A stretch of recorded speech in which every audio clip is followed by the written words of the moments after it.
తెలుగు రాష్ట్ర ప్రజలకు, సమ్మక్క సారలమ్మ భక్తులందరికీ కూడా పేరు పేరున హృదయపూర్వక స్వాగతం, సుస్వాగతం. మినీ మేడారానికి స్వాగతం పలుకుతా ఉన్నాం.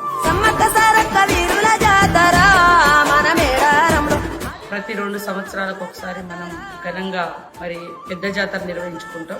లాస్ట్ ఇయర్ పెద్ద జాతర జరిగింది. ఈ సంవత్సరం మినీ జాతర ములుగు జిల్లాలోని సమ్మక్క సారలమ్మ తాడ్వాయి మండలంలో మేడారంలో ఈ రోజు నుంచి జరగబోతున్న సందర్భంగా ప్రతి ఒక్కరూ మరి జాగ్రత్తగా వచ్చి తమ యొక్క మొక్కులను చెల్లించుకొని తిరిగి అంతే నమ్మకంతో, అంతే విశ్వాసంతో, అంతే జాగ్రత్తగా తిరిగి ఇళ్లకు చేరాలని మనస్ఫూర్తిగా కోరుకుంటా ఉన్నాం.